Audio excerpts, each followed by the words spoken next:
Hello আমার দুষ্টুমিষ্টি বন্ধুরা, কেমন আছো তোমরা? আশা করি ভালোই আছো। তোমাদের জন্য নিয়ে এলাম আরও একটি মজাদার ভিডিও। আজকের গল্পটি শুনলে তোমাদের দাঁড়িয়ে যাবে, তাই গল্পটি শোনার আগে অবশ্যই হেডফোন ব্যবহার করো। আজ শোনাবো এই গল্পের পঞ্চম পর্ব। যারা আগের পর্ব দেখোনি তারা এখনই চ্যানেলে ঢুকে দেখে নাও। চলুন মূল গল্পে যাওয়া যাক। আজ কাকুর অফিস ছুটি, তাই ঠিক হলো আজ রাতেই কাকুদের বাড়িতে আমার দাওয়াত। কাকিমা আমার স্বয়ংসম্পূর্ণা সাক্ষাৎ অন্নপূর্ণা, ওনার হাতে জেন জাদু আছে। আজকের রাতের মেনু ছিল সাদা ভাত, মুগের ডাল, বেগুন ভাজা, খাসির মাংস, পাবদা মাছের ঝোল, দই আর মিষ্টি। কাকিমার রান্নায় এক ধরনের বিষয় আছে। কথাটা কেন বলছি, আমার বান্ধবী মাঝে মাঝে ওর মায়ের হাতের রান্না আমাকে খাওয়ায়। আমি অনেকবার মিলিয়ে দেখেছি আমার আম্মুর হাতের রান্না বা অন্যান্য বাড়ির রান্নার সাথে ওই রান্নার স্বাদে বেশ কিছুটা তার আছে। হয়তো ওনারা স্পেশাল কোনো মশলা ইউজ করেন। কাকিমার হাতের রান্নাতেও বান্ধবীর মায়ের হাতের মতোই এক ধরনের সুঘ্রাণ পাওয়া যাচ্ছে, আর এই গন্ধটা আমার ভীষণ প্রিয়। আমি পেট পুড়ে সমস্ত খাবার গিলে চললাম, এত পরিমাণে খেয়েছি যে এখন নড়বার সামর্থ্য নেই। খাওয়া দাওয়া শেষে আমরা তিনজনে চাঁদের আলো উঠোনে বসলাম। কাকু গল্পের ঝুড়ি খুলে বসলেন। প্রায় ঘণ্টাখানেক আমাদের গল্প আর হাসি ঠাট্টা চল। এরপর বিদায় নিয়ে আমি বাড়িতে চলে এলাম। বাড়িতে এসে বেশ কিছুক্ষণ অপেক্ষা করলাম কাকু কাকিমাকে দেখবার জন্য, কিন্তু আজ দুটো রুমের লাইটই অফ। ঘড়ির কাঁটায় রাত একটা। অন্যান্য দিন এতক্ষণের শো কমপ্লিট হয়ে যায়, আজ শুরুই হলো না। বুঝলাম আজ আর হবে না এত কিছু রান্নাবান্না করে। কাকিমা হয়তো ক্লান্ত, ঘুমিয়ে পড়েছে। হয়তো ভাবলাম কাকিমার যে ওটা আমি এনেছিলাম সেটাকে ওদের বাট ইতে রেখে আসি। আমি প্রাচীর টপকে ওদের বাড়িতে ঢুকে গেলাম। বাড়ির ভিতরটা একদম নিঃশব্দ, সুনসান, নীরবতা। উঠোনে একটা হালকা পাওয়ারের হলদে বাতি জ্বলছে। ঘরের পেছন দিকটা একদম অন্ধকার। আমি ধীর পায়ে এগুলাম। ইচ্ছে ছিল বারান্দায় রেখে আসব, কিন্তু বারান্দার গ্রিল বন্ধ। ওটাকে উঠোনে মাটিতে ফেলে নোংরা করতে ইচ্ছে করল না। ভাবলাম বাড়ির পেছন দিকটায় যাই, তারপর আলগোছে দড়িতে টানিয়ে দিয়ে আসি। এদিকে কাকু ঘুমিয়ে পড়লেও কাকিমা এখন জেগে। কাকিমা জানালার গ্রিল ধরে দাঁড়িয়ে পূর্ণিমার চাঁদ দেখছিলেন। হঠাৎ বাড়ির পেছন পাশটায় কারো পায়ে এর শব্দ পেয়ে উনি যেন সচকিত হয়ে উঠলেন, জানালা থেকে সরে গেলেন। ঘরের ভেতরে অন্ধকার আর বাইরে চাঁদের আলো। আলতো পায়ে সে বাড়ির পেছন পাশটায় এসে থামল। সে আলোকছে সেই জিনিসটাকে দড়িতে ঝুলিয়ে দিল। যদিও চেহারাটা অস্পষ্ট, কাকির সন্দেহ হয় এই সেই চোর, নয়তো আজ তাহলে মিলতে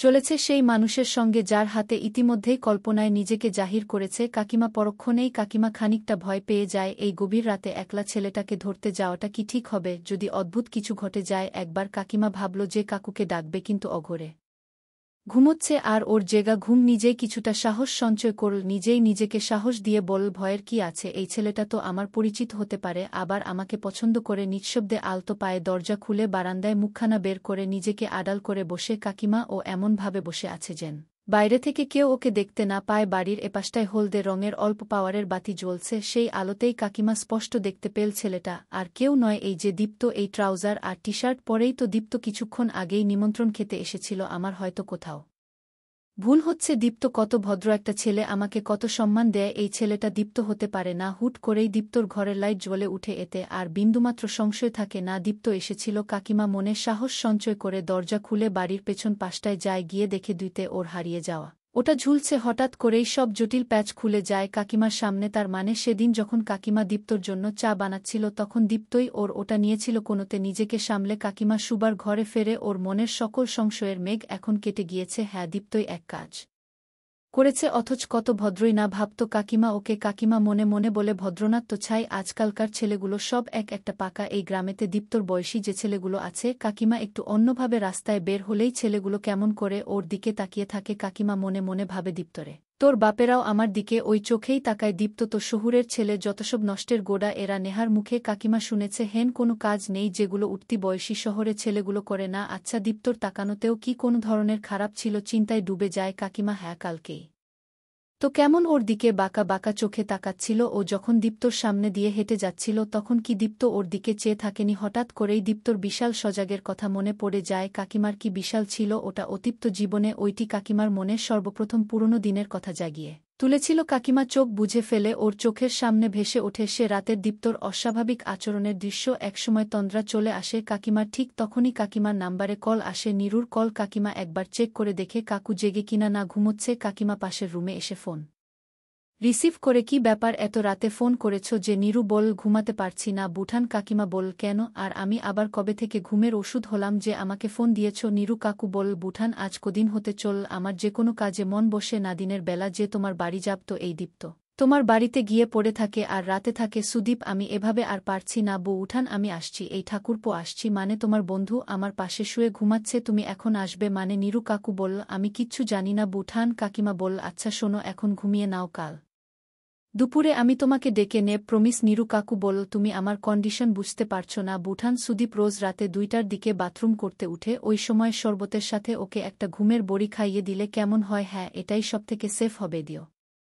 বাইরের চাঁদের আলো ঘরটাকে স্তটা আলোকিত করেছি, সেই আলো আবছায়ার আমি কিছুটা স্বচক্ষে দেখে আর কিছুটা অনুমান করে নিচ্ছিলাম। দেখলাম নীরু কাকা এপাশ অপাশ দেখে অদ্ভুত আচরণ করতে লাগলেন। মাঝরাত থেকে আমার ঘুম আর হয়নি, সকালে নাস্তা করে তাই আরেকবার ঘুম দিলাম আমি। ঘুম ভাঙল পাক্কা একটা। এদিকে কাকিমাও আর ঘুমনি, হালকা চোখ বুঝেছিলেন মাত্র, তারপর স্বামীকে জল খাবার খাইয়ে বিদায় করে উনিও ক্লান্ত শরীরে বড় একটা ঘুম দিয়ে উঠলেন। নাস্তা সেরে আমি যখন কাকিমার বাড়িতে গেলাম তখন মাত্রই কাকিমা ঘুম থেকে উঠে ব্রাশ করছেন। দেখলাম আজকে উঠোন ঝাড় দেয়া হয়নি, আমাকে বসিয়ে রেখে কাকিমা উঠোন ঝাড় দিলেন, স্নান করলেন, তারপর পুজো দিতে বসলেন। আমার বারবার কাল রাতের আর আজ ভোরে দেখা ঘটনার কথা মনে পড়ে যাচ্ছিল। কথা বলবার সময় আমার কণ্ঠ জড়িয়ে আসছিল, তাই আর বেশিক্ষণ থাকলাম না, ওখানে বাড়ি চলে এলাম বিকেলবেলা। কাকিমাই এলেন আমাদের বাড়িতে বিকেল প্রায় 5টা। বাইরে বেশ গরম থাকায় আমি ইচ্ছে করেই বের হইনি। শুয়ে শুয়ে চ্যাটিং করছিলাম, শিখা আমার গার্লফ্রেন্ড, শুয়ে শুয়ে চ্যাটিং করছিলাম আর মুচকি মুচকি হাসছিলাম। খেয়ালই করিনি কখন কাকিমা আমার ঘরে এসে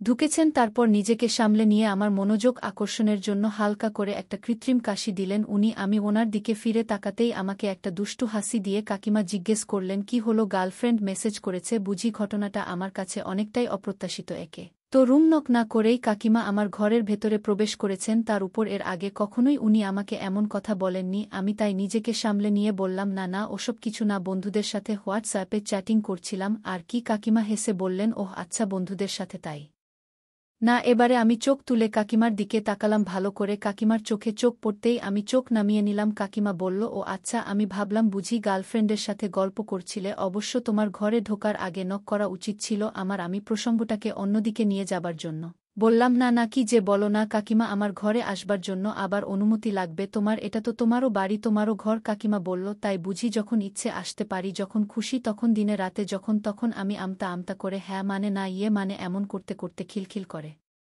হেসে বিছানায় গড়িয়ে পড়ল। কাকিমা বাব্বা এত ভাবতে হয় ছেলেটাকে, না জানি কি বিপদেই ফেলে দিলাম আমি। থাক আর ভাবতে হবে না, আমি মজা করছিলাম তোমার সাথে। তা গার্লফ্রেন্ড আছে তো নাকি বলবে? সেটাও নেই আমার। বিছানা আত হয়ে প্রশ্ন করল কাকিমা। আমি কি বলবো বুঝতে পারছিলাম না, স্বীকার করব নাকি চেপে যাব, কোনটাই আমার উপরে কাকিমার পজিটিভ ইম্প্যাক্ট পড়বে। আমি আমতা আমতা করছি দেখে কাকিকা বলল দেখো তো ছেলের কাণ্ড কেমন, লুকোচুরি করছে বলি। এমন একটা সুন্দর চেহারা নিয়েও যদি কারো গার্লফ্রেন্ড না থাকে তাহলে কার থাকবে শুনি? এবারে আমি একটু সাহস পেয়ে বললাম ওই আছে। আর কি? কাকিমা বলল আছে যে, সে তো দিব্যি বুঝতে পারছি, তা একটা নাকি অনেকগুলো? আমি বললাম আরে না না ওই একটাই। কাকিমা বলল তা বেশ বেশ, আমি জানতামই যে তোমার গার্লফ্রেন্ড আছে, তুমি পড়াশোনায় ভালো, তার উপর 6 প্যাক, তোমার মেয়েরা খুব পছন্দ করে জানো তো? আমি বললাম তুমি পছন্দ করো? কাকিমা হ্যাঁ আমার তো খুব পছন্দের। এই বলে খিলখিলিয়ে হাসির কলতান তুলল কাকিমা। আমি কি বলবো বুঝে উঠতে পারছিলাম না। কাকিমা এবারে বললেন থাকো এবার যাই, তবে তোমার কাকুর আসবার সময় হয়ে এলো। আমি আর কাকিমাকে আটকাতে পারলাম না। যাবার পথে কাকিমা মুখ ফিরিয়ে স্নিগ্ধ নয়নে বলল কাল সকালে এসো। এই বলে কাকিমা পা বাড়ালেন। আমি শুধু মনে মনে ভাবলাম কাকিমা কি আমাকে কাল সকালে কিছুর নিমন্ত্রণ দিয়ে গেলেন নাকি? এসবই আমার কল্পনা। কাকুর আজ অফিসে তেমন একটা ঝামেলা ছিল না, উনি সন্ধ্যের সময় মতোই বাড়িতে ফিরেছেন। রাতের খাওয়া দাওয়া সেরে একটু আগেই স্বামী স্ত্রী দুজনে ঘুমাতে চলে গিয়েছেন। কাকিমা মাথা ব্যথার বাহানা করে পাশ ফিরে শুয়ে তুমি বসো আমি আসছি। এদিকে আমার অবস্থা বেক্তিক। কাকিমা ওনার বেডরুমে ঢুকলেন কিন্তু দরজা বন্ধ করলেন না, হালকা ভেজানো দরজার বাইরে আমি চুপচাপ দাঁড়িয়ে রইলাম। তারপর যা দেখলাম, আমার পায়ের তলা থেকে মাটি সরিয়ে যাওয়া অবস্থা। কাকিমার সাথে কথায় কথায় জানতে পারলাম আগামী পরশুদিন ওনার জন্মদিন। কাকিমার জন্মদিন, ব্যাপারটা জানবার পর থেকেই আমার ভীষণ এক্সাইটেড ফিল হচ্ছিল। এদিকে গ্রামের ভালো কোনো কেক বা সব নেই, সিদ্ধান্ত নিলাম আজকে বিকেলেই শহরে গিয়ে কাকিমার জন্য সুন্দর একটা কেকের অর্ডার দিয়ে আসব। সন্ধ্যায় কাকু কাকিমার সাথে চায়ের আড্ডায় জানতে পারলাম কাল কাকুর একটা ট্যুর পড়েছে, সকালে বের হবেন, ফিরবেন রাত 1টা। দেখলাম কাকিমার মদিনের কথা কাকুর দিব্য মনে আছে এবং উনি সেটা কাকিমার কাছে গোপন করে আমার সাথে একটা সারপ্রাইজ প্ল্যান আঁকলেন। ঠিক হলো, ঠিক রাত 1:00টায় আমরা দুজন মিলে কাকিমাকে বার্থডে সারপ্রাইজ দেব। আর যেহেতু কাকু ফিরবেন দেরি করে, তাই আমার উপরেই সবকিছু অ্যারেঞ্জমেন্টের দায়িত্ব এসে পড়ল। কাকিমার জন্মদিনে কি ঘটল পরের পর্বে বলবো। বন্ধুরা আজকের মতো এখানেই শেষ করলাম, দেখা হবে পরের ভিডিওতে। সবাই ভালো থাকুন, ধন্যবাদ।